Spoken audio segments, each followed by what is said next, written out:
الحمد للہ رب العالمین الصلاة والسلام علی سید الانبیاء والمرسلین وعلی آلہ واصحابہ والناس اجمعین۔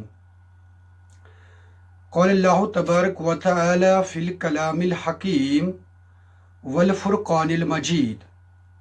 فاعوذ باللہ السمیع العلیم من الشیطان الرجیم۔ بسم اللہ الرحمن الرحیم۔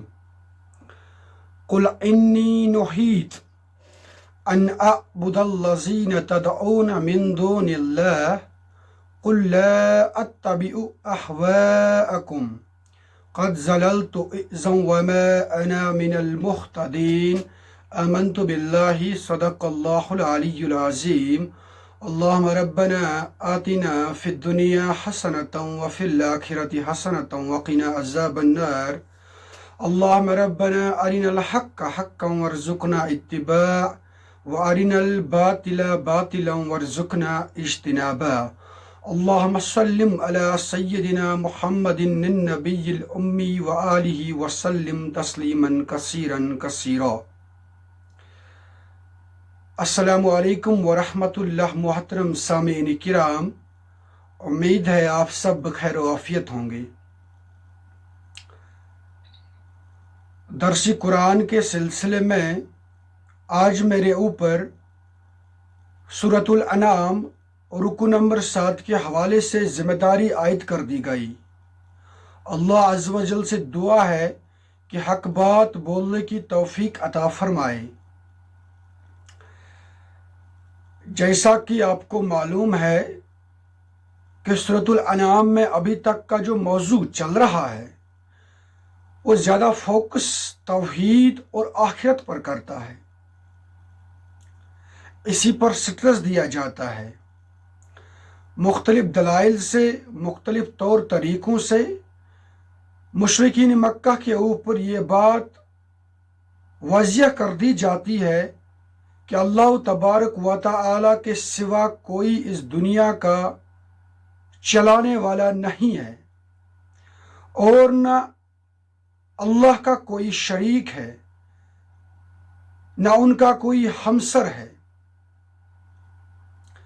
اس کے بعد دوسری بات وہ یہ ہے کہ آخرت کی ایک گھڑی آنے والی ہے جس میں کل بنی نوع انسان کے تمام اعمال کا حساب کتاب ہوگا، اور اسی کے اوپر پھر جزا و سزا کا فیصلہ نافذ کر دیا جائے گا۔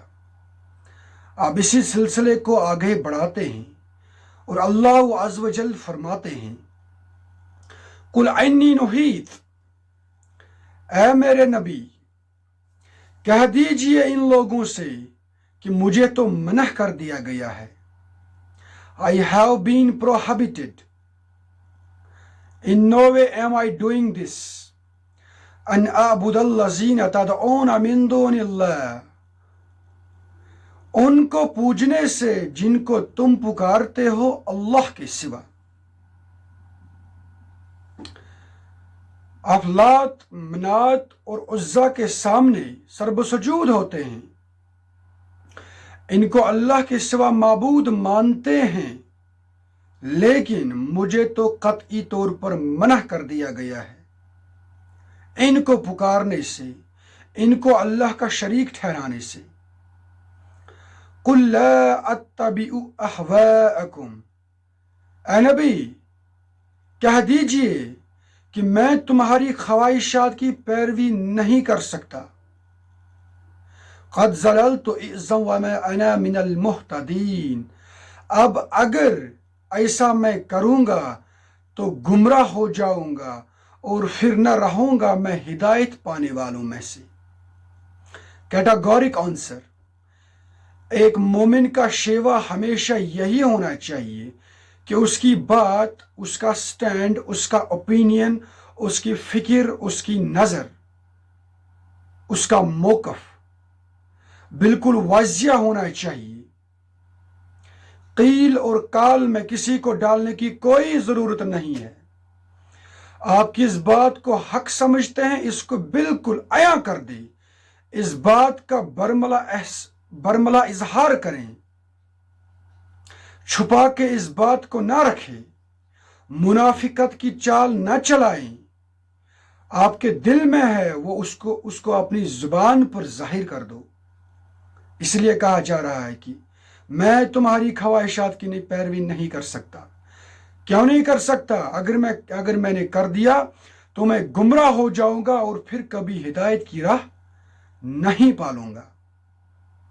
انسان جب ایک مرتبہ مصالحت کی خاطر، مفاد کی خاطر حق بات کا اظہار کرنے سے کنی کتراتا ہے تو اس کی روش بن جاتی ہے۔ اس سے انسان کو باز آنا چاہیے۔ اس کے بعد آیت نمبر 57، قل انی علی بینۃ من ربی، اے نبی کہہ دیجئے ان لوگوں سے کہ میں تو اپنے رب کی طرف سے ایک بڑی بینہ پر ہوں۔ بینہ کا لغوی مطلب ہے واضح ہدایت، جو بہت ہی ایویڈنٹ ہو، جس کو سمجھنے میں، جس کو دیکھنے میں، جس کو محسوس کرنے میں کوئی بھی اشکال نہ ہو۔ اب اس دنیا کے اندر انسان کے لیے کئی ساری واضح نشانیاں ہیں۔ ان میں سے دو نشانیاں نہایت ہی اہم ہیں، اور یہ نشانیاں انسان کو راہ ہدایت پانے میں نہایت ہی مددگار ثابت ہوتی ہیں۔ پہلی نشانی، اللہ تبارک و تعالی نے ہر ایک انسان کے روح کے اندر، اس کے نفس کے اندر ودیت کر دی ہے۔ یہ کیا معنی رکھتا ہے؟ آپ دیکھیے، دنیا کا کتنا بھی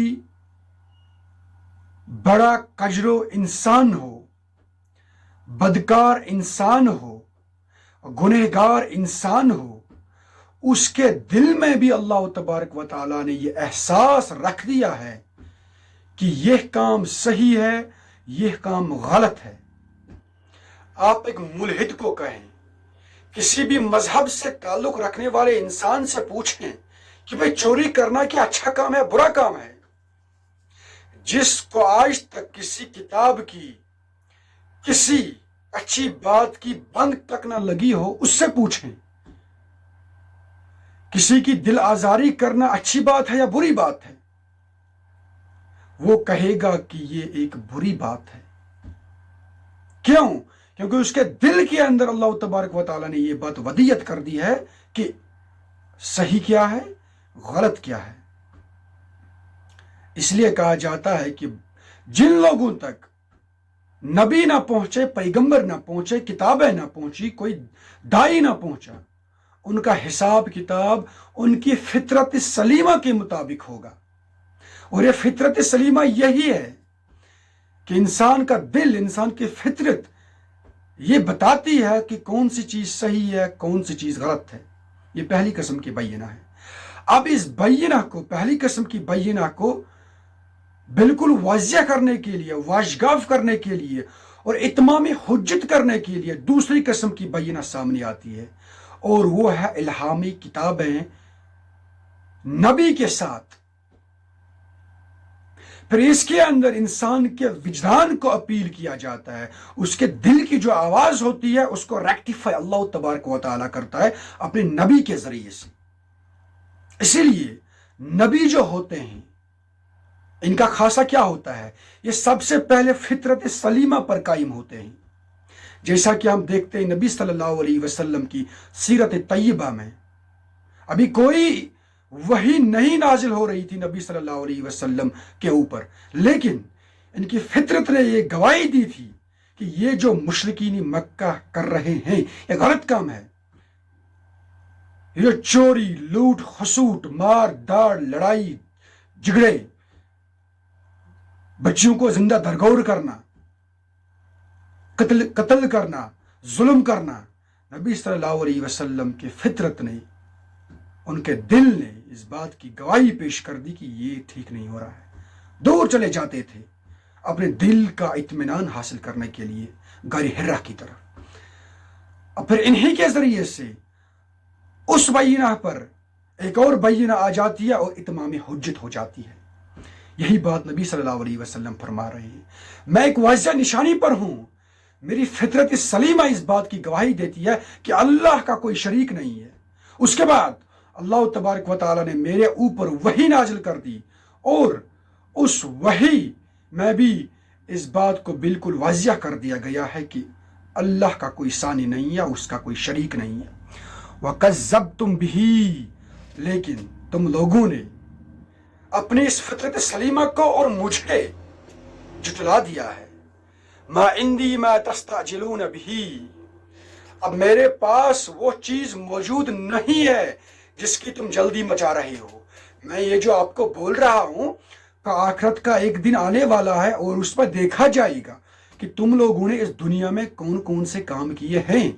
اس پر آپ لوگ تو مجھے تانے کستے ہیں اور کہتے ہیں کب، کون سی آخرت کی دنیا، کون سی باز پرس، ہمیں تو مرنے کے بعد نسیہ منسیہ ہونا ہے. لیکن میرے پاس ایسی کوئی چیز موجود نہیں ہے جو میں آپ کو دکھاتا کہ آخرت واضح ہوگی یا نہیں ہوگی. ان الحکم الا للہ، اب آخرت کا قائم کرنا، کب کرنا، کس طرح کرنا، اس کا اختیار کسی کو نہیں ہے سوائے اللہ عز و جل کے. یہ میرے دائرہ اختیار میں نہیں ہے. یقص الحق، وہ حق کو کھول کر بیان کر دیتا ہے، آپ تک بات پہنچائی جاتی ہے واضح انداز میں. وَهُوَ خَيْرُ الْفَاصِلِينَ، اور وہ سب سے اچھا فیصلہ کرنے والا ہے. آج بھی فیصلہ کر رہے ہیں. انسانوں کے لیے راہ ہدایت واضح کر دی جاتی ہے اور آخرت کے روز بھی اس پر بھی فیصلہ ہوگا کہ کس بندے نے ہماری بات کو مان لیا اور کس نے نہیں مانا. اس کے بعد آیت نمبر 58، قُلْ لَوْ أَنَّ عِنْدِي مَا تَسْتَعْجِلُونَ بِهِ، کہہ دیجئے اگر میرے پاس وہ ہوتا جس کی تم جلدی مچا رہے ہو، یعنی کہ آخرت کا قائم ہونا. لَقُضِيَ الْأَمْرُ بَيْنِي وَبَيْنَكُمْ، تو میرے اور تمہارے درمیان کب کا فیصلہ طے ہو چکا ہوتا. وَاللَّهُ أَعْلَمُ بِالظَّالِمِينَ، اور اللہ خوب واقف ہے ظالموں سے. یہاں پر ایک زبردست قسم کی بیزاری بیان کر دی جاتی ہے اور نبی صلی اللہ علیہ وسلم ان سے کہتے ہیں کہ اگر میرے اختیار میں ہوتا آخرت کو قائم کرنا تو میں نے کب کا واضح کر دیا ہوتا آپ پر، لیکن یہ دائرہ اختیار میرے پاس نہیں ہے. لیکن اللہ اس چیز سے بھی واقف ہے، تم لوگ محض کٹ حجتی سے کام لیتے ہو. حالانکہ جو باتیں، جو واضح دلائل، روشن نشانیاں جو بینہ میں آپ کے سامنے پیش کرتا ہوں، اس میں تو یہ بات سمجھنے میں کوئی ڈیفیکلٹی نہیں ہونی چاہیے کہ the day of judgment has to fall. اور اس میں اس سے پہلے بھی ہم دیکھ چکے ہیں کہ یہ عرب کے لوگ جس چیز کی تعجلی کرتے تھے اس میں ایک بہت بڑا نقصان یہ تھا کہ اگر ایسا ہوتا، ان پر ظاہر کر دیا جاتا حسی معجزات سے، تب پھر بچنے کا کوئی چانس ان کے لیے نہیں رہتا.